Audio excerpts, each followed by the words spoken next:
Sir ఇక తెలంగాణలో మహిళలకు ఉచిత బస్సు సౌకర్యం చాలా ఇంపాక్ట్ చూయించింది ఆ మేనిఫెస్టోలో పెట్టగానే. సో, ఇప్పుడు అదే పథకాన్ని అటు చంద్రబాబు నాయుడు గారు కూడా తన మేనిఫెస్టోలో పెట్టబోతున్నారన్న ఒక వార్త కూడా బలంగా వినిపిస్తుంది. అయితే ఇంతకు ముందే జగన్మోహన్ రెడ్డి గారు వచ్చే సంక్రాంతికే ఈ మహిళలకు ఉచిత బస్సు అనేది ఇంప్లిమెంట్ చేయబోతున్నారని కూడా వినిపిస్తుంది. మరి ఏంటి సార్ దీనిపై మీ ఒపీనియన్? ఇప్పుడు 4 సంవత్సరాలుగా ఆయన పాలిస్తున్నాడు. హ్మ్.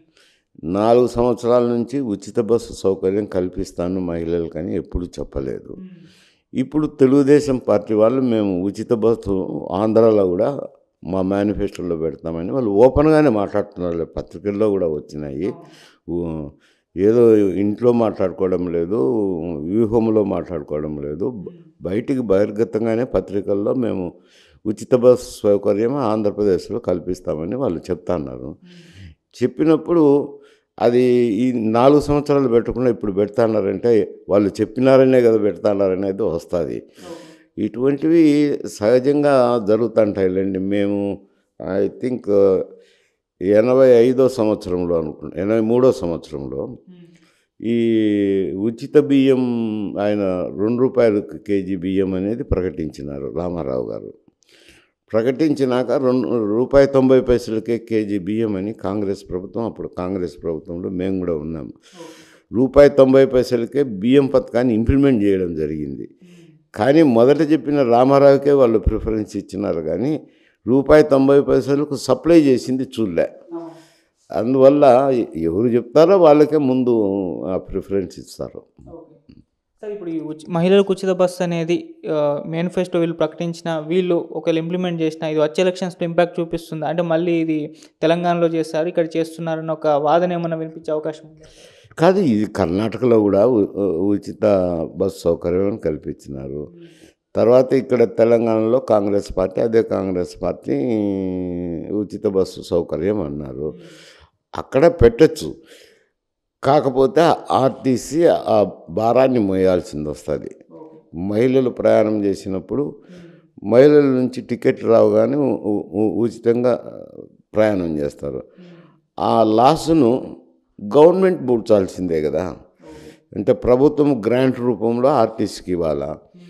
ఆర్టీసీ ఒకప్పుడు ప్రభుత్వమే నడుపుతుండేది, ఇప్పుడంటే కొంచెం స్వయం ప్రతిపత్తి కలిగింది ఆర్టీసీకి. గతంలో అయితే కనుక ఆర్టీసీ ప్రభుత్వం కిందనే పనిచేసేది. ఇప్పుడు స్వయం ప్రతిపత్తి కలిగినాక వాళ్ళ ఆర్థికము వాళ్ళ అవన్నీ చూసుకోవాలా. అవి వాళ్ళు ఎన్ని టికెట్లు మహిళలు ప్రయాణం చేసినారని దాని అమౌంట్ క్యాలిక్యులేట్ చేసి అవి ప్రభుత్వానికి సమర్పిస్తే ప్రభుత్వం గ్రాంట్ రూపంలో వాళ్ళకి ఇస్తుంటారు. సార్ ఇక షర్మిల గారు ఏపీలో కాంగ్రెస్ పార్టీ నుంచి పులివెందల నుంచి పోటీ చేయబోతున్నారని ఒక వార్త వైరల్ అయింది. మరి నిజంగా పోటీ చేస్తున్నారా? మీకేమన్నా ఇన్ఫర్మేషన్ ఉందా? నాకైతే ఎలాంటి ఇన్ఫర్మేషన్ లేదు. గతంలో కూడా కాంగ్రెస్ పార్టీ కర్ణాటక నుంచి రాజ్యసభ చేస్తారు, తెలంగాణలోను ఆంధ్రలోను పార్టీని చూసుకోమని చెప్పినారని చెప్పి వార్తలు వచ్చాయి. అందులో ఎంత నిజం ఉందో ఎంత సత్యం లేదో నాకు తెలియదు. మళ్ళీ తుదకు తర్వాత కాంగ్రెస్ పార్టీకే సపోర్ట్ చేస్తున్నామని ఆమె స్టేట్మెంట్ ఇచ్చింది. ఇప్పుడు కాంగ్రెస్ పార్టీ తరఫున అక్కడికి వెళ్తే అక్కడ నాయకత్వం లేదు కాంగ్రెస్ పార్టీకి. నేను రాష్ట్రం అంతా చూసినాను కదా, సరైన నాయకత్వం లేదు. ఏదో 4-5 జిల్లాల్లో తప్పనించి నాయకులు ఉండేది, మిగతా జిల్లాల్లో అయితే నాయకత్వం లేదు. విభజన అనేది పెద్ద దెబ్బతీసింది కాంగ్రెస్ పార్టీని. అప్పుడు విభజన చేసినప్పుడు కాంగ్రెస్ పార్టీ అధికారంలో ఉన్నది. ఆమె సోనియా గాంధీ గారికి చాలామంది చెప్పారు, ఇది మంచిది కాదమ్మా విభజన చేయడము, 3 ప్రాంతాల్లోనూ తెలుగు మాట్లాడే వాళ్ళే ఉన్నారు, ఇది తెలుగు రాష్ట్రము, దీని విభజన చేయడం మంచిది కాదు. ఈ గత 50-60 ఏళ్ళుగా ఈడ స్థిర నివాసం చేసుకునే వాళ్ళు కానీ ఉద్యోగరీత్యా ఉండేవాళ్ళు కానీ రకరకాల బాంధవ్యాలు ఏర్పడిపోయినాయి తెలంగాణతో. ఇప్పుడు ఆల్ ఆఫ్ సడన్ డివైడ్ చేస్తే బాగుండదని చెప్పినా ఆమె ఏదో నేను మాట ఇచ్చినాను డివైడ్ చేసింది. అందువల్ల అక్కడ కాంగ్రెస్ పార్టీకి స్థానం లేకుండా పోయింది. మనుషులే లేరు, సరైన నాయకులే లేరు. పోయినారట తెలుగుదేశంలోకో జనసేనలోకో వైఎస్ఆర్సీపీలోకో పోయినారు, కొందరు రిటైర్ అయినారు, రకరకాలుగా ఆడ నాయకత్వమే లేదు. ఇప్పుడు పోయిన షర్మిల గారు పోయినా ఆ, కాంగ్రెస్ పార్టీని బిల్డప్ చేయాలంటే కొంచెం ఇబ్బందికర పరిస్థితి. అదే ముందు ఆమె పార్టీ పెట్టదలుచుకున్నప్పుడే పార్టీ పెట్టి ఇంతవరకు కృషి చేసింటే అది వేరు సమస్య. ఇప్పుడు ఆల్ ఆఫ్ సడన్ ఎన్నికల ముందర పోయి పెట్టినప్పుడు అంత ఆ, ఇది రాదు, జోష్ రాదు. అంటే సార్ అసలు షర్మిల గారి రాజకీయ భవిష్యత్తు ఏంటి సార్? అసలు పార్టీ పరిస్థితి ఏంటి? ఇప్పుడు తెలంగాణలో పోటీ చేయలేదు, కాంగ్రెస్ పార్టీకి మద్దతు తెలిపారు. మళ్ళీ ఇప్పుడు కాంగ్రెస్ పార్టీ ఏపీలో చేరుతున్నారన్న వార్తలు వస్తున్నాయి. అసలు ఏంటి ఆమె పరిస్థితి? మరి అధిష్టాన వర్గం ఆలోచన చేయాల్సిన విషయం అది. ఎందుకంటే ఎవరు ఊహించే విషయం కాదు. అంతర్గతంగా ఆమెకు ఏదో హామీ ఇచ్చి ఏమన్నా కానీ మాట్లాడుకున్నప్పుడు ఎక్కడో ఒక చోట పునరావాసం కల్పిస్తారనుకోండి. ఇప్పుడైతే నేరుగా వెళ్ళి పార్టీ స్థాపించి పార్టీని బలమైన శక్తిగా రూపొందించాలంటే క్లిష్టతరమైన పని ఆమెకు. సార్ ఏపీ పాలిటిక్స్లోకి ఆమె ఎంట్రీ అని అంటే ఖచ్చితంగా అన్నకు అగనిస్ట్గానే మారాలి. మరి ఏంటి వాళ్ళిద్దరి మధ్య ఉన్న వైరం ఏంటి? రీసెంట్గా చూసుకుంటే వాళ్ళ కొడుకు పెళ్ళి ఉంది, అందుకోసం రేవంత్ రెడ్డి గారిని గెస్ట్గా ఇన్వైట్ చేస్తారు, కానీ జగన్మోహన్ రెడ్డి గారిని ఇంకా చేయలేదన్న వార్తలు కూడా వినిపిస్తున్నాయి. అసలు ఏంటి సార్ వాళ్ళ పాయింట్? ఇప్పుడు భారతదేశ రాజకీయాల్లో అన్నా చెల్లెలు కానీ భార్యాభర్తలు కానీ వేరువేరు పార్టీల్లో, సుచేత కృపలాని అప్పుడు వేరువేరు పార్టీల్లో ఉన్నారు కదా. అవి రాజకీయాలకు కుటుంబ బాంధవ్యాలకు సంబంధం లేదు. అప్పుడు ఒకరు కాంగ్రెస్, ఒకరు అపోజిషన్ పార్టీలో ఉన్నారు. వాళ్ళు కూడా అవి అనాదిగా జరుగుతుండేటండి. ఈడ కొత్త ఏం కాదు కదా. కొత్త ఇదేదో ఇప్పుడు ప్రత్యేకంగా ఆంధ్రప్రదేశ్లో జగన్మోహన్ రెడ్డి చెల్లెలు గారు పోటీ పడుతున్నారు, రెండు పార్టీల్లో ఉన్నారని అనేదానికి లేదు. ఇది భారతదేశంలో స్వాతంత్రం వచ్చినాక రాజకీయ పార్టీ వ్యవస్థ నిర్మాణం అయిన తర్వాత మామూలుగా జరుగుతుండేది.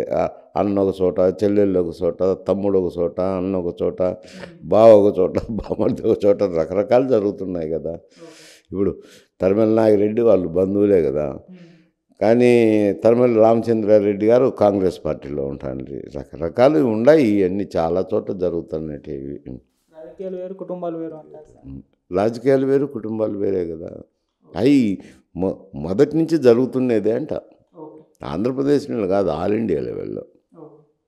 సో ఈ ప్రజెంట్ పరిస్థితి చూసుకుంటే సార్ ఏపీ రాజకీయాల్లో మరి ఎవరి వైపు మొగ్గే ఛాన్స్ ఉంది? ప్రజల ఒపీనియన్ ఏ వైపు ఉందని చెప్పచ్చు మీరు? ఇప్పుడు జనరల్గా చూస్తే ఎవరితో మాట్లాడితే మేమేమిటి సర్వేలు చేయించలేదు.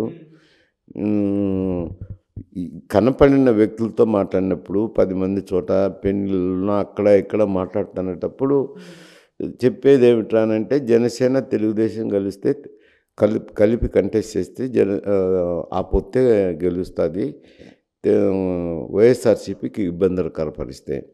ఎందుకంటే ప్రభుత్వంలో ఉన్నారు. ప్రభుత్వంలో ఉన్నప్పుడు అసమ్మతి నీడ మాదిరి వచ్చేస్తుంది ప్రభుత్వానికి. అసమ్మతి ఒకటి, తర్వాత వాళ్ళు ఏకమైనప్పుడు కులాల వర్గాల సమీకరణలు ఇవన్నీ మారిపోతాయి కదా. మారిపోయినప్పుడు కొంచెం పరిస్థితి అనుకూలంగా జనసేనకు తెలుగుదేశం పార్టీ కాంబినేషన్కే అనుకూలంగా ఉన్నట్టు కనపడుతుంది. సార్ ఏపీ పాలిటిక్స్లోకి ఆమె ఎంట్రీ అని అంటే ఖచ్చితంగా అన్నకు అగనిస్ట్గానే మారాలి. మరి ఏంటి వాళ్ళిద్దరి మధ్య ఉన్న వైరం ఏంటి? రీసెంట్గా చూసుకుంటే వాళ్ళ కొడుకు పెళ్ళి ఉంది, అందుకోసం రేవంత్ రెడ్డి గారిని గెస్ట్గా ఇన్వైట్ చేస్తారు, కానీ జగన్మోహన్ రెడ్డి గారిని ఇంకా చేయలేదన్న వార్తలు కూడా వినిపిస్తున్నాయి. అసలు ఏంటి సార్ వాళ్ళ పాయింట్? ఇప్పుడు భారతదేశ రాజకీయాల్లో అన్నా చెల్లెలు కానీ భార్యాభర్తలు కానీ వేరువేరు పార్టీల్లో, సుచేత కృపలాని అప్పుడు వేరువేరు పార్టీల్లో ఉన్నారు కదా. అవి రాజకీయాలకు కుటుంబ బాంధవ్యాలకు సంబంధం లేదు. అప్పుడు ఒకరు కాంగ్రెస్, ఒకరు అపోజిషన్ పార్టీలో ఉన్నారు. వాళ్ళు కూడా అవి అనాదిగా జరుగుతుండేటండి. ఈడ కొత్త ఏం కాదు కదా. కొత్త ఇదేదో ఇప్పుడు ప్రత్యేకంగా ఆంధ్రప్రదేశ్లో జగన్మోహన్ రెడ్డి చెల్లెలు గారు పోటీ పడుతున్నారు, రెండు పార్టీల్లో ఉన్నారని అనేదానికి లేదు. ఇది భారతదేశంలో స్వాతంత్రం వచ్చినాక రాజకీయ పార్టీ వ్యవస్థ నిర్మాణం అయిన తర్వాత మామూలుగా జరుగుతుండేది. అన్న ఒక చోట, చెల్లెళ్ళు ఒక చోట, తమ్ముడు ఒక చోట, అన్న ఒక చోట, బావ ఒక చోట, బామ్మర్ది ఒక చోట, రకరకాలు జరుగుతున్నాయి కదా. ఇప్పుడు తరిమల నాగిరెడ్డి వాళ్ళు బంధువులే కదా. కానీ తలమల్లి రామచంద్రారెడ్డి గారు కాంగ్రెస్ పార్టీలో ఉంటాండ్రి. రకరకాలు ఉన్నాయి, ఇవన్నీ చాలా చోట్ల జరుగుతున్నటివి.